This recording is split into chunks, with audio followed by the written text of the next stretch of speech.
Welcome back to this week's episode of The Conversation with me, Jordan Brown. This week we have another special guest, Nwaka Onwusa, the Vice President of Curatorial Affairs and Chief Curator at the Rock and Roll Hall of Fame.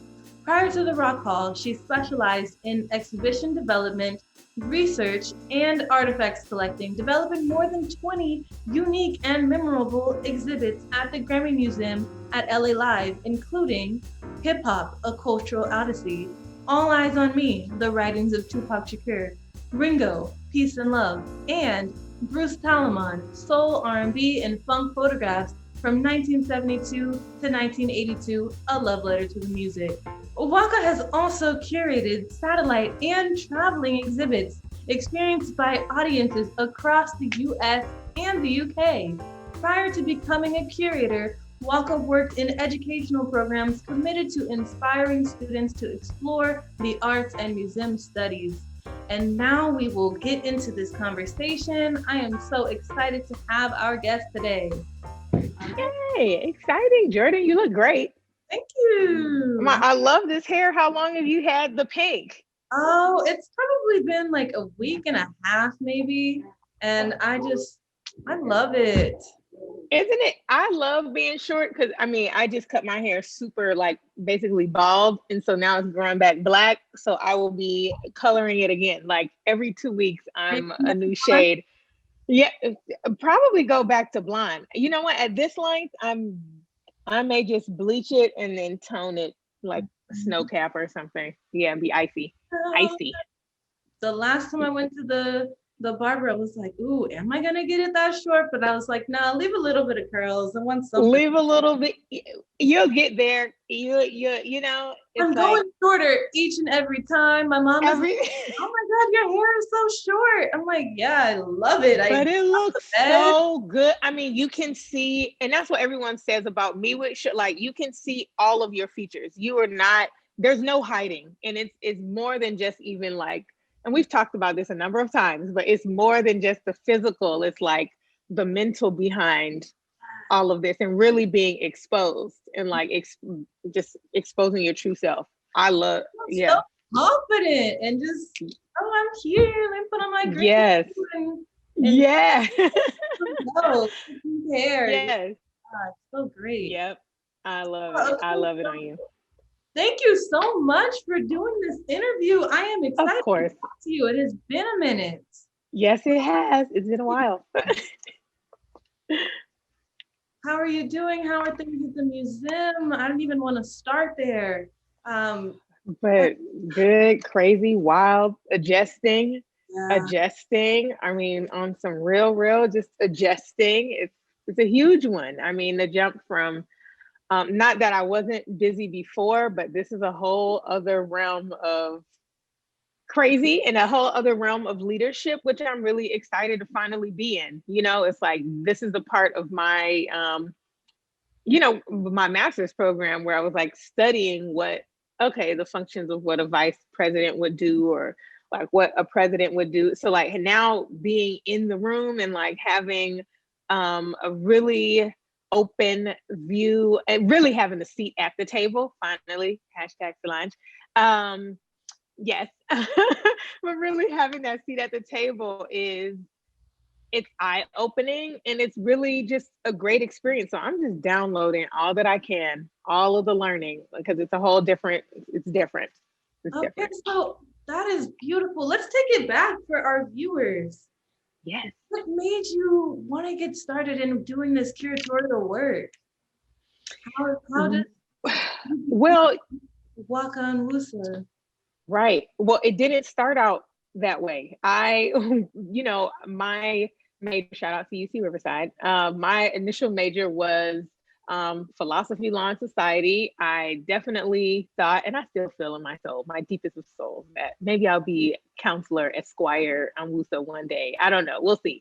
But definitely was interested in law and definitely was interested in education to the point where I started that course in my career to become a teacher. So you start from the bottom, to get in. And I started as taking up the ranks of a substitute teacher and was doing that in Riverside. But I'm thankful for my experience and just being introduced to music museum worlds. And that is honestly where God wanted me to be, where the ancestors wanted me to be. And truly, I got to bust my chops at the Grammy Museum and really dive deeply into that, and still thinking that it was going to be education that I would primarily, focus on. And it definitely still was something, and is something that I'm still exercising. Working in a museum is education. You're there to educate your audience, the public. But I didn't know that until I started working there. I feel like not only for myself, but many African Americans, young Black folks going in to a museum. It's not that we don't go. It's not that our parents don't take us. Let's not get that misconstrued. But to really understand and have friends or family that may work in a museum, or really have like a 1 degree of separation to know what the museum world is, and say, hey, I can be an archivist here, or I can be a professor and still, work in the education realm in the museum. I didn't know that was a path that was even an option. So I feel like the level of access I was able to have, understand like, oh, wow, there are other careers within this institution, in this rank. Wow, let me now consider that. And that's honestly how I got my introduction into, oh, this is a career option. This is a career path.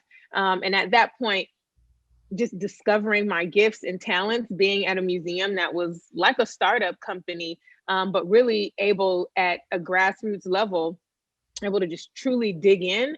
That's where I got my learning and really found my passion and love for music museums and art culture, and just museums in general. Yeah. Oh, that's awesome. I'm glad that you say, you can do so many different things in the museum, because even with myself, I'm working on this PhD right now, doing anthropology and doing all this different work. And I'm like, I don't want to get stuck at the university. And so I'm like, okay, that's an option. Museums is an option. All of these different things are out there. Yep. But the music, what has been your favorite exhibit so far? Because I know that you've worked with Bruce Talaman and so many other folks. Like, Yeah. Gosh, I mean, well, it definitely is going to be Bruce, and you can see his book is behind me. Soul Funk and R&B, and I think that was to to have the opportunity, because so many times when you're working in a museum field, your subject is deceased, or you're working with estates, and you're just working with an estate's archive, and not always having the privilege and honor to work directly with an artist one-on-one in that way. And I think, not think, but Bruce Talaman is definitely one of them. That is probably in my top 5 experiences, one of my favorite top 5 exhibits, because it was so intimate. I mean, you got a chance to be there, Jordan. We were working together during that time, I believe. Telling us stories. You were my intern at the Grammy Museum during Bruce's exhibit, and really to just sit down and speak with him and really collect his stories and understand the narrative and really go behind the photo. Those are the stories that we're trying to uncover, when we're creating exhibits. I would also say, so Bruce Talaman, Soul Funk R&B, if you don't have the book, you can still find the book and purchase it maybe at your local bookstore or find it online or something like that. I would definitely have to say another top is working with the Tupac estate. And I had an opportunity to work with the late Afeni Shakur, and family members of Tupac as well, and close friends and assistants, and really to get just this immediate, although he's no longer with us, definitely could feel his spirit through those other people, and putting that exhibit together, and to have them bless what my concept and narrative was for a project. Like, to have a Faney grab my hand and be like, baby, Tupac will be proud of you. Like, oh my God. But that was phenomenal. I'm actually looking this way at my first exhibit, which was called Hip Hop: A Cultural Odyssey. And that was my very first exhibit at the Grammy Museum. That was in 2011, 2010, that kicked off. And it was such a dope experience. I mean, Grassroots had DJ Quick there, from Too Short to Africa Bambaataa DJing to Eazy-E's son was there to, I mean, Money B from who performed and worked with oh my God, now I'm like, do the Humpty Hump. Now I'm forgetting their names. But I mean, it was such an amazing experience. So that for sure. And then now an exhibit that I curated at the Rock Hall, which is like my pride and joy at this point, called It's Been Said All Along, Voices of Rage, Hope and Empowerment. And that was my opportunity to really dig in, amplify Black musicians, Black voices, and also to just highlight the social injustice and the inequities, not only that, you know, that we're experiencing today, but from the past, and then to just really look into the future of music and how musical messages really play a huge role. Music is the soundtrack of the revolution, and you can't go anywhere without music. I mean, whether you're drawing, you're actual an artist, you're a photographer, whether you're playing basketball, I mean, music and culture run hand in hand, whatever you identify culture as. So it's an honor to have that exhibit up and to truly be, you know, part of that initiative and leading that at the Rock Hall, which is completely different from anything that they've ever curated in their past. I'm honored to be their chief curator to lead that narrative. And so that's exciting. That's exciting. So those are some of my highlights. Just I'm so glad that you were here, because we need people like you to be able to make these changes and to be disruptions and like, hey, yes, we're gonna talk about Black women. We're gonna induct the Notorious B.I.G. into the Rock Hall of Fame. Like, yes, what? yes, yes. Like, we're gonna bring Bootsy Collins. Like, what? Yes, yes. And it's time for that. And that is truly why I'm excited. Whenever, and for anyone, if you feel like your impact, it doesn't matter how big the wave, just make a wave. Be the wave, okay? And at some point, somebody's gonna feel that ripple. And that's all I'm here for. That's why you're here. I mean, to spread these messages. So, I mean, we all have a part to play in making this a better world. And to really, like you said, break down the ceilings. I'm here for Operation Infiltrate. Like, let's go. Like, let's stop and let's just break down the barriers. I've really been thinking about disruption and what does it mean to really jolt the system and do something a little bit different. Right now, I'm trying to do that in academia. Everybody's like, writing, writing, writing. That's the only way that's valuable to put out information. And I actually created a zine, and I'm about to send that out to a journal and see about getting that published. And it's like, I'm trying to do work in climate change, and I'm trying to make sure that this work comes out differently, because right now it's just not being communicated the best it can. And if we disrupt the way that we're thinking about things, we need to. We'll be like, oh snap, I'm gonna listen now, because that's actually interesting. That's something that I can grab a hold of. It's tangible. And then you just reach so many more people that way too. When you make work like aesthetically pleasing, when you make this work tangible, when you put it out there so that people that aren't like in the museum world or in the academic world, if they can understand it as well, then I feel like that's when you've really made this huge impact.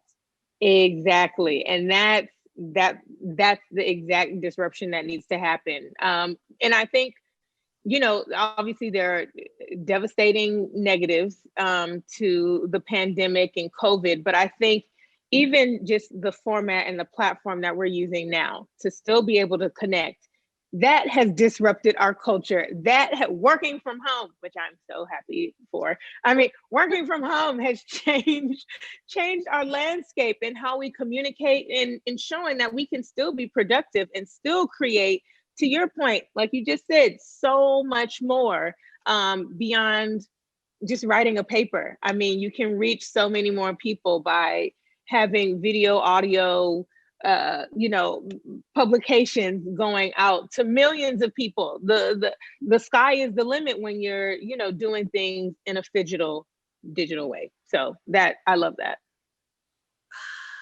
So the Rock Hall, you're open in person right now, right?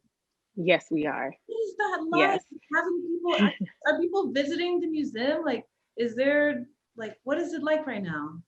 Yeah, believe it or not, Jordan, people are coming to the museum. So we had first wave of reopen, which is when I opened the social justice exhibit, which was July 15th. So we opened last summer and then obviously had to close again. But we reopened on MLK Day, and we opened the weekend of, because we wanted our museum to be a beacon of just social, just a social awakening, and to be open, and we were free. So we opened up in a few of the other museums locally, the Cleveland Museum of Art, and I know NAMAM down in Nashville. It was like a whole consortium of museums. Like we were just like, we're opening on MLK Day. We have these parameters set up, and the Rock Hall has definitely been at the forefront um, of safe and healthy museum practices, and inviting guests in. So now when you come into the museum, like many others I'm sure, but specifically for the Rock Hall, when you come in, you get your temperature checked. Regardless, people have their own feelings about, well, does it matter? Yes, it matters. We don't need you coming in with 102 temperature. Go home and come back when your temperature comes down. So we have temperature checks. We even redesigned our entryway so that it's touchless. At first we had carousel doors. Now we're completely, the vestibule is automatic doors, so there's no touch. In our cafe, no touch. We are not taking cash. Use your card, put that in, insert in that yourself. We have timed entry into the museum. So at any point in time, at every hour, it's regulated. So it's to prevent any sort of overcrowding, bottlenecking in the galleries, and making the visitor experience uncomfortable. So time ticketing is in place. You can purchase your tickets online, on your phone, so simple, through an app.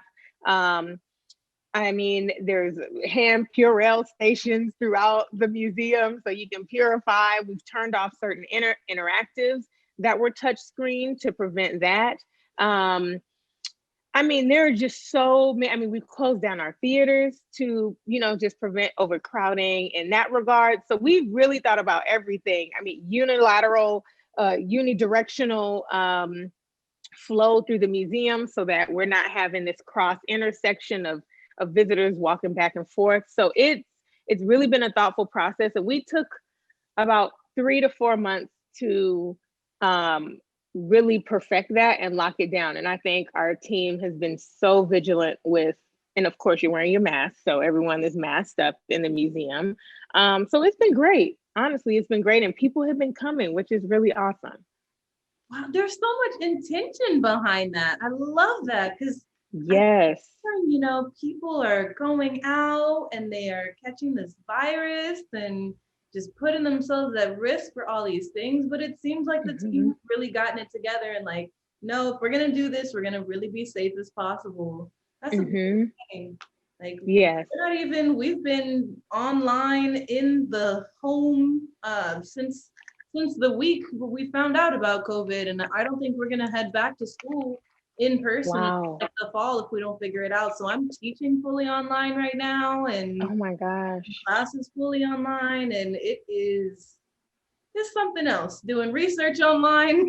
yeah, everything. It's like zoomed out or maybe even screened out. Like screen time has been through the roof, which is it's nuts. It is so crazy. I've been talking So about crazy. it lately, and like this next generation is going to have, we're going to see a lot of people with eye and back issues coming up because we're sitting down all the time, looking at the screen all the time. Some see a lot of hunchback older people coming up because we're just hunchback. Yeah, I know. I'm doing it now. I'm like, let me sit up straight.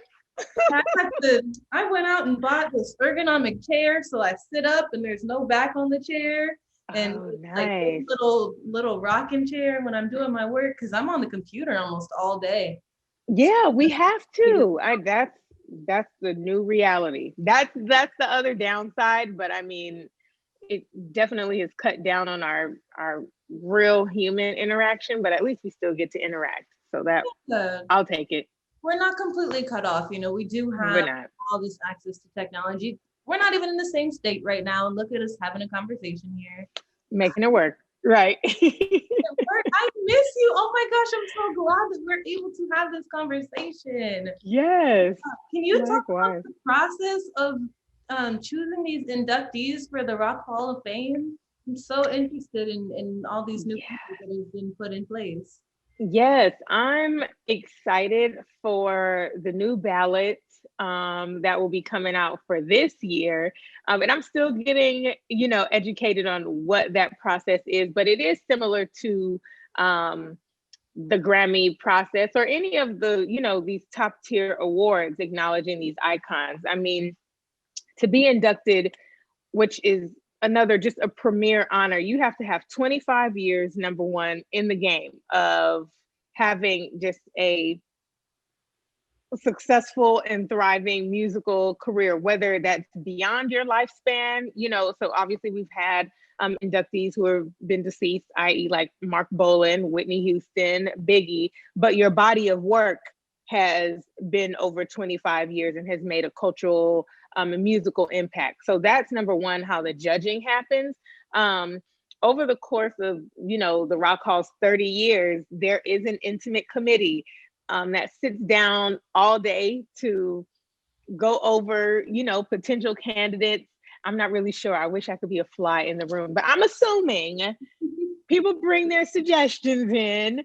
They revisit again those who are legible to, make the ballot. And then those folks who are on the committee and in the room really have an opportunity to plead their case for who should be on the ballot. Now, mind you, for those who are like, well, why is so-and-so not in? It's like, just take it easy. They're getting there. And we also have to look at our institutions, look at these institutions, how they were established. And again, like you said, this is a decade, a generation of disruption.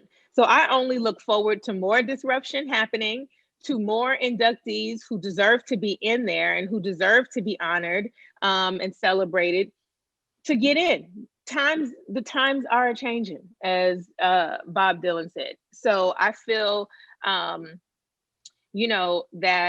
it's only going to get better. We see it with someone like Whitney Houston being able to be inducted into the Rock Hall. Absolutely, deservedly so. We're still waiting on Shaka Khan, yes, but we're getting there. I think we're getting there. We're making progress. Unfortunately, I don't have a direct connection to making those decisions. I can shoot out my suggestions and hope that they're heard. So that's an honor to even have a seat at the table to have that happen. But then there's another process, like 3 other layers beyond me, where those decisions are made. But whoever is on the ballot this year and who those final nominees come down to, it only can go up from here, Jordan. You know what I'm saying? Like, I think it's going to be a phenomenal ballot. So I'm looking forward to that release. The ball has started rolling. It started. Mm-hmm. So I'm like, for those, it's like, let's put away the anger and let's take on love at this point. Like, folks are going to get in. Let's continue to advocate.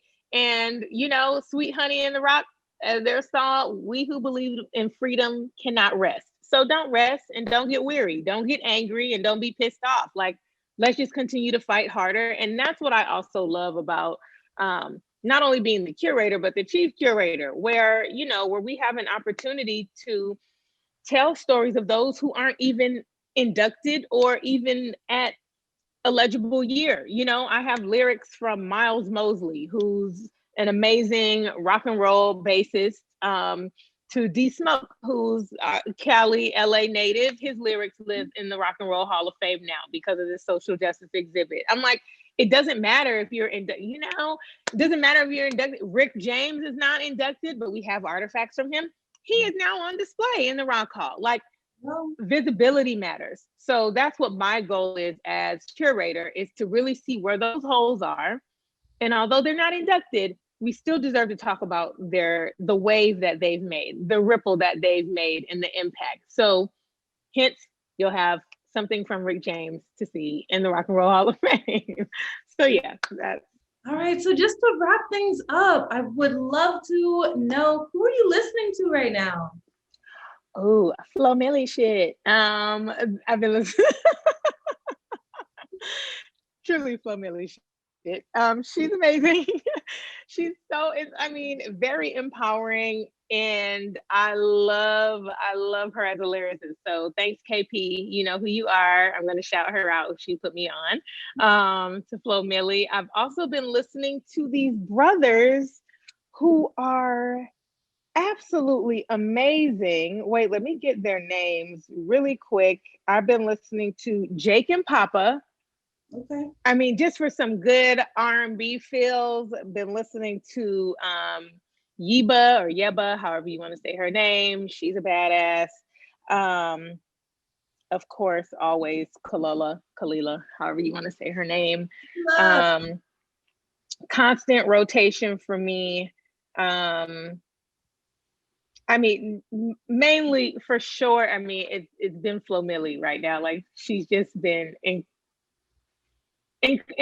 just in constant rotation. And then for sure, all of my oldies, from Earth, Wind and Fire, that is definitely like an every other day or weekly something where I'm like, I got a song in my heart, let me blast that out. Like, that is always just absolutely staple. And of course, Stevie Wonder, like, he's everywhere in my house. And then John Lee Hooker, because he just keeps it real, keeps it down to the blues. And then for sure, John Coltrane. I mean, so it's spickle spackle of cross genre situation going on. Coltrane too. Yes. I just re-listened to Pimp a Butterfly yesterday, and it just reset my whole life. I feel like a new person. I heard the album in a different way, and I was like, I was not listening to Kendrick Lamar. Not like this, right? Mm-hmm. Mm-hmm. It's good to revisit Kendrick Lamar, like. No, it's good to go back. It's good to go back and listen to those albums with a whole new interpretation. Every time you listen to it, it's a new phase of life, a new phase of just mental perspective. And that's the beauty of music. You can always learn something from it. That's the power of rock and roll. That's the power of music. Love it. Well, and then I've been listening to Miss Diana Ross's self-titled album. That album gets me out of the bed in the morning. Wait, who is this? Diana Ross. Oh, Diana Ross. Oh, duh. Yes, absolutely. Oh my God. Oh my God. That's a win. That's classic. That's classic, Jordan. I love it. Absolutely love it. Before we get going, do you have any words of encouragement for our audience? Yes. I mean, just to keep going. Don't get overwhelmed with the multiple ways you can reach people. Find your niche. Stay focused, put your blinders on. There really is truth by saying, keep your head down and do your work. I mean, it's a lot to be distracted, swayed, discouraged by social media. Just gonna tell the truth. We're living in a digital age here, but to just have balance and give yourself some grace, give yourself some credit. And just really work hard. The grind doesn't change. All these other things are still going fast, but the fact that work still needs to happen, you still got to grind. And that's still from the bottom. Now we're here, not now we're here. And then let's maybe look at the bottom. Like, to really understand what you're doing, you got to understand the base and the foundation of whatever your passion is. So take that time, have patience with yourself, have patience with your craft. And know that you can do it. Like, you can fucking do anything you want to do. You really can. But you have to be diligent in doing the work. So that's what I have to say. Sorry for cussing, but keeping it real. Good. Oh, thank you. Absolutely. My pleasure. Anytime to talk to JB. Yes. I know you all enjoyed this episode. Thank you so much to my great friend and mentor, Nwaka Onwusa, for sharing with us today. Remember to stay safe and mask up. I want to encourage everyone to show your support for the great work that we do so we can continue to bring you more great content, because what we do it for you. And we're all here in this together. We can't do it without your support. So for more information on how to give, visit our website at blackvoicenews.com or click one of the links in the description box below. It is the act that matters, not the amount. So donate today. And as always, don't forget to like, comment, and subscribe. See you real soon. Peace out.